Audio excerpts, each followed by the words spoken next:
ಶ್ರೀ ಸಾಯಿ ಸಚ್ಚರಿತೆ ಅಧ್ಯಾಯ 34 ಬಾಬಾ ಹೇಳಿದ ಕಪ್ಪೆ ಹಾವಿನ ಪೂರ್ವಜನ್ಮ ವೃತ್ತಾಂತ. ಬೇಸಿಗೆ ಕಾಲ. ಶಿರಡಿ ಪಕ್ಕದಲ್ಲಿ ಹರಿಯುವ ಗೋದಾವರಿ ಕಾಲುವೆ ಕಟ್ಟೆ ಮೇಲೆ ಒಂದು ಸಂಜೆ ಸಾಯಿ ವಿಹಾರ ಹೊರಟಿದ್ದರು. ದಾರಿಹೋಕನೊಬ್ಬ ಬಾಬಾರನ್ನ ಕಂಡು ನಮಸ್ಕರಿಸಿದ. ಜೊತೆ ನಡೆದ. ಇಬ್ಬರೂ ಸೇತುವೆ ಮೇಲೆ ಕುಳಿತರು. ಸಾಯಿ ಹುಕ್ಕ ಹಚ್ಚಿ ಹೊಗೆ ಹೀರಿದರು. ಆತನಿಗೂ ನೀಡಿ.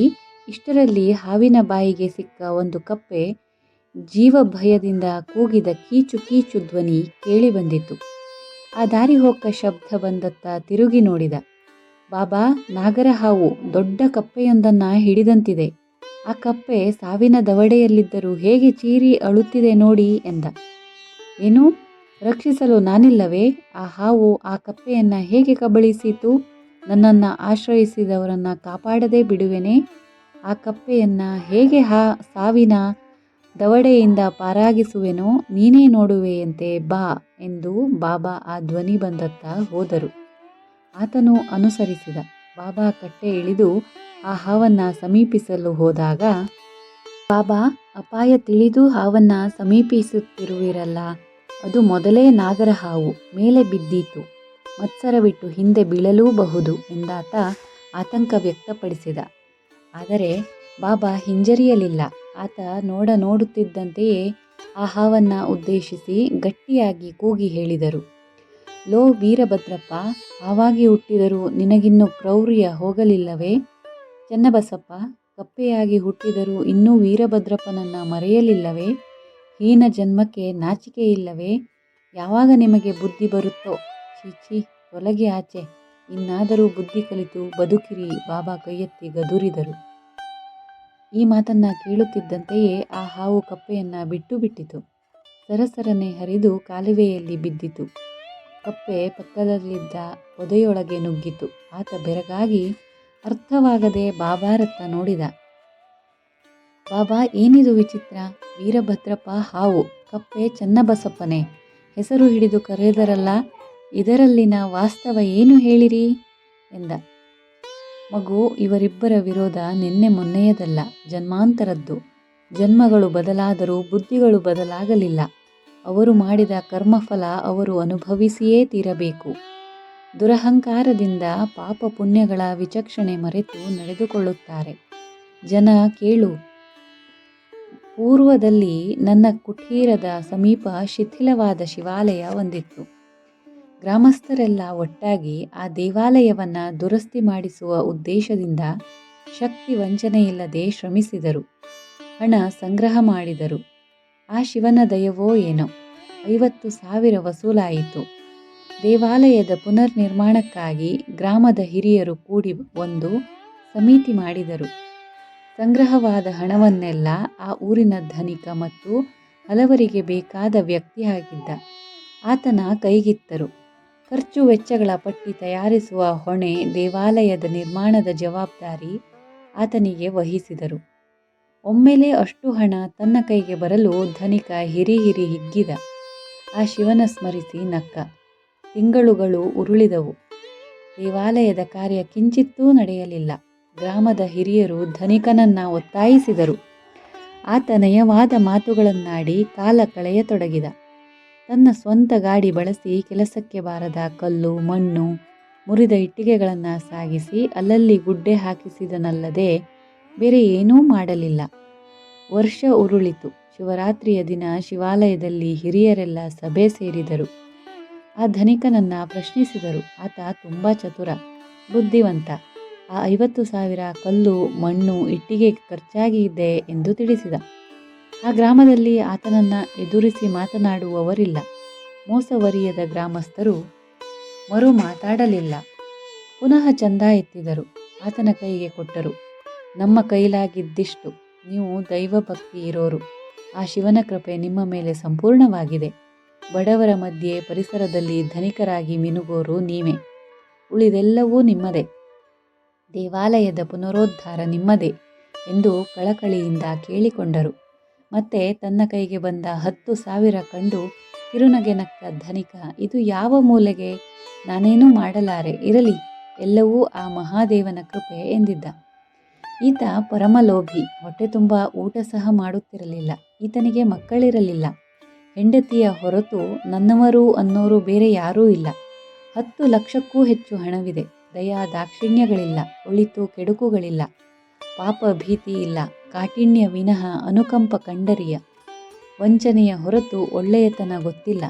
ಮಹಾದೇವನನ್ನ ವಂಚಿಸಬಲ್ಲ. ಆದರೆ ಎಲ್ಲರನ್ನೂ ಮೆಚ್ಚಿಸುವ ರೀತಿಯಲ್ಲಿ ಲೆಕ್ಕ ಮಾತ್ರ ಪೂರ್ತಿ ಮಾಡಿದ. ಹಾವಿನ ಬುಸುಗುಟ್ಟುವಿಕೆಯೊಂದಿಗೆ ಆಟವಾಡುವ ಆ ಶಿವಯ್ಯ ಕೂಡ ಈ ಮೋಸದ ಮೂಸೆಯ ವಿಷಯವನ್ನ ಕಂಡು ದಿಗಿಲುಗೊಂಡನೇನೋ. ಈ ಧನಿಕನಿಗೆ ಧೈರ್ಯ ಹೇಳಿದನೇ ಹೊರತು ಬೇರೇನೂ ಮಾಡಲಾಗಲಿಲ್ಲ. ಇದೇ ಭಗವಂತನ ಲೀಲೆ. ಅಂತಹ ಪಾಪಾತ್ಮನನ್ನ ಕೂಡ ಆ ಪರಮಾತ್ಮ ನಿಂದಿಸಲಿಲ್ಲ, ಬಾಧಿಸಲಿಲ್ಲ. ಅದಕ್ಕೆ ದೇವರು ದಯಾಮಯ, ಶಾಂತಮೂರ್ತಿ. ಕೆಟ್ಟವರನ್ನ ತನ್ನ ಮಕ್ಕಳೆಂದೇ ಭಾವಿಸುತ್ತಾನೆ, ಪ್ರೀತಿಸುತ್ತಾನೆ. ಅವರ ಹುಚ್ಚುತನ ಕಂಡು ನಗುತ್ತಾನೆ. ಆತ ಮಾಡಿದ ಕರ್ಮಗಳಿಗೆ ಅನುಸಾರವಾಗಿಯೇ ಫಲ ಪ್ರದಾನಿಸುತ್ತಾನೆ. ಆತ ಅದನ್ನು ಅನುಭವಿಸಿಯೇ ತೀರಬೇಕು. ಆಗಲೂ ಕೂಡ ಆ ದಯಾಮಯ ದ್ವೇಷಿಸುವುದಿಲ್ಲ. ಮತ್ತೆ ಆ ಮಹಾದೇವ ಮಾಡಿದ್ದೇನು? ಒಂದು ದಿನ ರಾತ್ರಿ ಧನಿಕನ ಮಡದಿ ಕನಸು ಕಂಡಳು. ಪರಮೇಶ್ವರ ಆಕೆಯನ್ನ ಅನುಗ್ರಹಿಸಿದ. ಮಗು, ನನ್ನ ಆಲಯ ಶಿಥಿಲವಾಗಿದೆ. ಮಳೆಗೆ ನೆನೆಯುತ್ತಾ ಬಿಸಿಲಿಗೆ ಒಣಗುತ್ತಿದ್ದೇನೆ. ಗರ್ಭಗುಡಿಯ ಚಾವಣಿಯನ್ನಾದರೂ ಸರಿ ಮಾಡಿಸು. ನೀನು ಖರ್ಚು ಮಾಡಿದ್ದಕ್ಕೆ 100ರಷ್ಟು ಸಿಗುತ್ತದೆ ಎಂದು ಹೇಳಿ ಅದೃಶ್ಯನಾದ. ಪಾಪ, ದೈವಭಕ್ತಿ ಇರುವಾಕೆ ತನ್ನ ಕನಸು ಗಂಡನಿಗೆ ತಿಳಿಸಿದಳು. ಆತ 100ರಷ್ಟು ಲಾಭ ಸಿಗುತ್ತದೆ ಎಂಬ ಮಾತಿಗೆ ಬೆಲೆ ಕೊಟ್ಟ, ಆಸೆಪಟ್ಟ. ಆತನ ಮೋಸದ ಬುದ್ಧಿ ಬೇರೇನೂ ಅಲ್ಲ, ಪರಶಿವನನ್ನು ಸಹ ವಂಚಿಸಲು ಹವಣಿಸಿದ. ಹುಚ್ಚಿ, ಇದು ಕನಸಲ್ಲವೇ? ಕನಸಿನ ವಿಷಯ ಹೇಗೆ ನಿಜವಾದೀತು? ದಿಗಿಲು ಪಡಬೇಡ. ಆ ಶಿವನ ಕೃಪೆ ಇಲ್ಲದಿದ್ದರೆ ನಮಗೆ ಈ ಐಶ್ವರ್ಯ ಹೇಗೆ ಸಿಗುತ್ತಿತ್ತು? ನಾನು ನಿನ್ನ ಹತ್ತಿರವೇ ಮಲಗಿದ್ದೆನಲ್ಲ, ಆತ ನನಗೆ ಏಕೆ ಹೇಳಬಾರದಿತ್ತು? ಕಳವಳ ಪಡಬೇಡ ಎಂದು ಅನುನಯದಿಂದ. 1 ವಾರ ಕಳೆಯಿತು. ಪುನಃ ಆಕೆಗೆ ಕನಸು ಬಿದ್ದಿತು. ಸ್ಪಷ್ಟವಾಗಿ ಆಕೆ ಶಿವನನ್ನ ನೋಡುತ್ತಿದ್ದಾಳೆ. ಮಗು, ನಿನ್ನ ಗಂಡನೊಂದಿಗೇನು ಕೆಲಸ? ನಿನ್ನ ಹತ್ತಿರ ಎಷ್ಟಿದ್ದರೂ ಸಾಕು. ಹೆಚ್ಚು ಮೊತ್ತದ ಅಗತ್ಯವಿಲ್ಲ. ನಿನ್ನ ಹತ್ತಿರ ದುಡ್ಡಿದೆಯಲ್ಲ, ಬೇಗನೆ ದೇವಾಲಯ ದುರಸ್ತಿ ಮಾಡಿಸು. ನಿನಗೆ ಒಳ್ಳೆಯದಾಗುತ್ತದೆ. ಆಕೆ ಬೆಚ್ಚಿದಳು. ಅದು ಬೆಳಗಿನ ಜಾವ. ಆ ಸಮಯದಲ್ಲಿ ಬಿದ್ದ ಕನಸು ನಿಜವಾಗುತ್ತದೆ ಎಂದೇ ನಂಬಿಕೆ. ಆಕೆ ತನ್ನ ಗಂಡನನ್ನ ಎಬ್ಬಿಸಿ ಕನಸಿನ ವಿಚಾರ ತಿಳಿಸಿದಳು. ಆತ ಕೂಡಲೇ, ಅಯ್ಯೋ ಹುಚ್ಚಿ, ಶಿವ ತನ್ನಷ್ಟಕ್ಕೆ ತಾನೇ ಬಂದು ನಿನ್ನ ಬೇಡಿದನೇ? ನಿನಗೆಲ್ಲೋ ತಲೆ ಕೆಟ್ಟಿರಬೇಕು.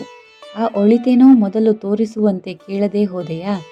ಭಿಕ್ಷೆ ಎತ್ತುವ ದೇವರು ಏನು ಮಾಡಬಲ್ಲ? ಬುದ್ಧಿ ಕೆಡ್ತಾ ಇದೆ ನಿನಗೆ ಎಲ್ಲೋ ಎಂದು ಬೆದರಿಸಿದ. ಆಕೆಗಿನ್ನೂ ಆ ಮೂರ್ತಿ ಕಣ್ಣಿಗೆ ಕಟ್ಟಿದಂತಿತ್ತು. ಆ ಶಿವನ ಮಾತುಗಳಿನ್ನೂ ಕಿವಿಗಳಲ್ಲಿ ಧ್ವನಿಸುತ್ತಲೇ ಇದ್ದವು. ಸ್ವಾಮಿ, ನೀವೇನೂ ನನಗೆ ದುಡ್ಡು ಕೊಡಬೇಡಿ. ನನ್ನ ತಂದೆ ನನಗೆ ಕೊಟ್ಟ ಒಡವೆಗಳನ್ನು ಮಾರಿ ಕೈಂಕರ್ಯ ಮಾಡುತ್ತೇನೆ. ಆಕೆ ಹಠ ಹಿಡಿದಳು. ಈ ಲೋಭಿಗೆ ಏನೂ ತೋಚಲಿಲ್ಲ. ಆ ಒಡವೆಗಳು 10,000ಕ್ಕೂ ಹೆಚ್ಚು ಬೆಲೆ ಬಾಳುತ್ತವೆ. ಆದರೆ ಆ ಒಡವೆಗಳನ್ನೆಲ್ಲ ತಾನೇ ಅಡವಿಟ್ಟುಕೊಂಡು ಹಣ ಕೊಡುವುದಾಗಿ ಹೇಳಿದ. ಆ ಮುಗ್ಧೆ ಅದಕ್ಕೆ ಒಪ್ಪಿದಳು. ಆತನಿಗಾದರೋ 1,000 ಸಹ ಖರ್ಚು ಮಾಡಲು ಇಷ್ಟವಿಲ್ಲ. ಯೋಚಿಸತೊಡಗಿದ. ದುಬಾಕಿ ಅನ್ನೋ ಬಡ ಹೆಂಗಸು ಎಂದೋ ಆತನ ಹತ್ತಿರ 200 ರೂಪಾಯಿ ಸಾಲ ತೆಗೆದುಕೊಂಡಿದ್ದಳು. ಆ ಹಣ ಕೊಡಲು ಸಾಧ್ಯವಾಗದೆ ತನಗಿದ್ದ 1 ಎಕರೆ ಭೂಮಿ ಈತನ ಪರ ಮಾಡಿದ್ದಳು. ಅದು ಬಂಜರು ನೆಲ. ಅದರಿಂದ ಏನೂ ಆದಾಯವಿಲ್ಲ. ಮಡದಿಯ ಒಡವೆ ಬಾಬ್ತು 1000 ಈ ಭೂಮಿಗೆ ಉತ್ತಾರ ಹಾಕಿದ. ಈ ಬಂಜರು ನೆಲ ಶಿವನಿಗೆ ಬರೆದು ಕೊಡುವುದಾಗಿ ಮಡದಿಗೆ ಹೇಳಿ ಒಪ್ಪಿಸಿದ. ಆ ಮರುದಿನ ಒಡವೆಗಳನ್ನೆಲ್ಲ ತನ್ನ ಪೆಟ್ಟಿಗೆಯಲ್ಲಿ ಅಡಗಿಸಿಟ್ಟ. ಆ ಭೂಮಿಯನ್ನು ಅರ್ಚಕನಿಗೆ ಬರೆದು ಒಪ್ಪಿಸಿದ. ನಂತರ ಕೆಲವು ದಿನ ಹೀಗೆ ಕಳೆಯಿತು. ಪ್ರಳಯದಂತೆ ಗಾಳಿ, ಮಳೆ, ಗುಡುಗು, ಸಿಡಿಲು ಬಂದೆರಗಿ ಈ ಲೋಭಿಯ ಮನೆ ಕುಸಿಯಿತು. ಒಂದೇ ಬಾರಿ ದಂಪತಿಗಳಿಬ್ಬರೂ ಸಮಾಧಿಯಾದರು. ಆ ಬಡವಿ ದುಬಾಕಿ ಕೂಡ ಸಾವನ್ನಪ್ಪಿದಳು. ಮರುಜನ್ಮದಲ್ಲಿ ಈ ಲೋಭಿ ಮಧುರ ಎಂಬ ಪಟ್ಟಣದಲ್ಲಿ ಬಡ ಬ್ರಾಹ್ಮಣ ಕುಟುಂಬದಲ್ಲಿ ಹುಟ್ಟಿದ.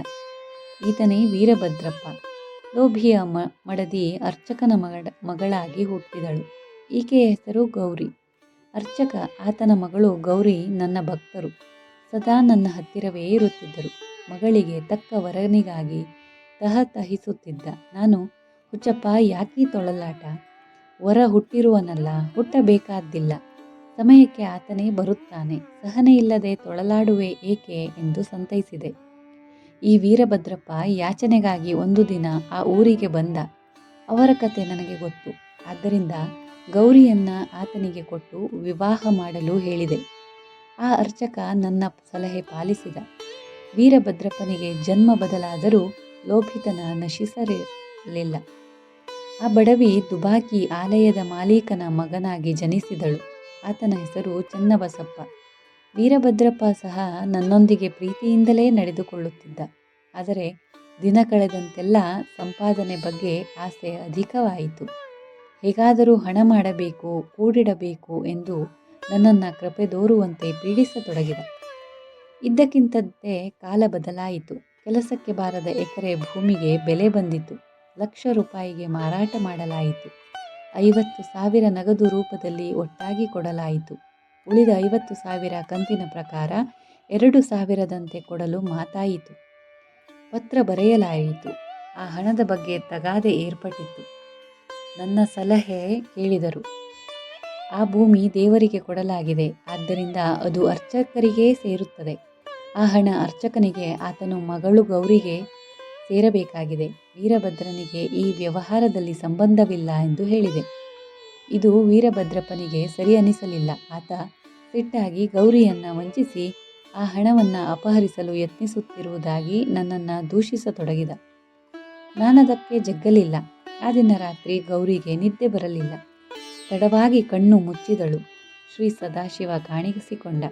ಅಮ್ಮ, ಈ ದುಡ್ಡೆಲ್ಲವೂ ನಿನ್ನದೇ, ದೇವಾಲಯಕ್ಕೆ ವಿನಿಯೋಗಿಸು. ಇಷ್ಟವಾದರೆ ಸ್ವಲ್ಪ ಹಣ ಸಕಾರ್ಯಗಳಿಗಾಗಿ ಚೆನ್ನಪ್ಪನ ಸಲಹೆಯನ್ನು ಅನುಸರಿಸಿ ಖರ್ಚು ಮಾಡು. ಸಾಯಿಯನ್ನ ಕೇಳದೆ, ಸಾಯಿ ಸಲಹೆ ಇಲ್ಲದೆ 1 ಕಾಸು ಸಹ ಖರ್ಚು ಮಾಡಬೇಡ ಎಂದು ತಿಳಿಸಿದ. ಆಕೆ ಗಡಿಬಿಡಿಯಿಂದ ಸಾಯಿಯನ್ನ ಭೇಟಿ ಮಾಡಿ ಕನಸಿನ ವಿಷಯ ತಿಳಿಸಿದಳು. ಹೌದು ತಾಯಿ, ಅದೆಲ್ಲ ನಿಜ. ಆ ದೇವರ ಆಜ್ಞೆ ಕೂಡ ಅದೇನಮ್ಮ ಎನ್ನಲು, ತಂದೆ ನಿನ್ನ ನಿಂದಿಸಿದ್ದಾನೆ ಅಂತ ನನ್ನ ಮರೆಯಬೇಡ. ನನ್ನ ಕಾಪಾಡುವ ಭಾರ ನಿನ್ನದು. ನಾನು ನಿನ್ನ ಮಗಳು, ಹೇಗೆ ಕಾಪಾಡುವಿಯೋ ಎಂದು ಪ್ರಾರ್ಥಿಸಿದಳು. ಆಗ ನಾನು ಮುಗುಳ್ನಕ್ಕು, ಮಗು, ಆತಂಕವಿಲ್ಲ. ಸಪ್ತ ಸಮುದ್ರಗಳು ದಾಟಿಯಾದರೂ ನೀನೆಲ್ಲೇ ಇದ್ದರೂ ನಿನ್ನ ಅನುಸರಿಸಿ ಕಾಪಾಡುತ್ತೇನೆ, ಭಯವೇಕೆ ಎಂದು ಭರವಸೆ ನೀಡಿದೆ. ಆಗ ವೀರಭದ್ರಪ್ಪ, ಚನ್ನಬಸಪ್ಪ ಜೊತೆಯಾಗಿ ಅಲ್ಲಿಗೆ ಬಂದರು. ನಾನು ಗೌರಿಯನ್ನುದ್ದೇಶಿಸಿ, ಅಮ್ಮ, ಆ ಹಣ ಒಟ್ಟು ನೀನೇ ತೆಗೆದುಕೊಳ್ಳಬೇಕಾಗಿತ್ತು. ಅದರ ಉತ್ಪನ್ನದ ಜವಾಬ್ದಾರಿ ಚನ್ನಬಸಪ್ಪನಿಗೆ ವಹಿಸಬೇಕಾಗಿತ್ತು. ಅಷ್ಟೇ ವಿನಃ ಈ ದುಡ್ಡು ಮುಟ್ಟಲು ಯಾರಿಗೂ ಅರ್ಹತೆ ಇಲ್ಲ ಎಂದು ತುಂಬ ಸ್ಪಷ್ಟವಾಗಿ ವೀರಭದ್ರಪ್ಪನಿಗೆ ಹೇಳಿದೆ. ಆ ಮಾತಿಗೆ ವೀರಭದ್ರಪ್ಪ ಉಗ್ರನಾದ. ಕೋಪ ಹತ್ತಿಕ್ಕಲಾಗದೆ ಚನ್ನಬಸಪ್ಪನನ್ನ ಹೊಡೆದು ತುಂಡು ತುಂಡಾಗಿ ಕತ್ತರಿಸಿ ಸಾಯಿಸುವುದಾಗಿ ಹೇಳಿದ. ಚನ್ನಬಸಪ್ಪ ಆತಂಕದಿಂದ ತತ್ತರಿಸುತ್ತಾ, ತಂದೆ ಕಾಪಾಡು ಎಂದು ನನ್ನ ಪಾದಗಳನ್ನು ಆಶ್ರಯಿಸಿದ. ಈತ ನಿನ್ನನ್ನು ಏನೂ ಮಾಡಲಾರ, ಹೆದರಬೇಡ, ನಾನಿದ್ದು ರಕ್ಷಿಸುವುದಾಗಿ ಭರವಸೆ ಕೊಟ್ಟೆ. ಆ ವೈರದಿಂದಲೇ ನಡೆದುಕೊಂಡ ಅವರಿಬ್ಬರೂ ಕೆಲವು ಕಾಲಗಳ ನಂತರ ಕಾಲವಶರಾದರು. ವೀರಭದ್ರಪ್ಪ ಈ ಹಾವಾಗಿ ಹುಟ್ಟಿದ, ಚನ್ನಬಸಪ್ಪ ಕಪ್ಪೆಯಾಗಿ ಹುಟ್ಟಿದ. ಆ ವೀರಭದ್ರಪ್ಪನ ದವಡೆಗೆ ಬಿದ್ದು ಯಾತನೆ ಪಡುತ್ತಾ ಚನ್ನಬಸಪ್ಪ ನನ್ನನ್ನು ಸ್ಮರಿಸಿದ. ನಾನು ಕಂಡು ಹೇಗೆ ಸುಮ್ಮನಿರಲಿ, ಅದಕ್ಕೆ ರಕ್ಷಿಸಿದೆ ಎಂದು ಹೇಳಿದರು. ಓಂ ಶ್ರೀ ಸಾಯಿನಾಥಾಯ ನಮಃ.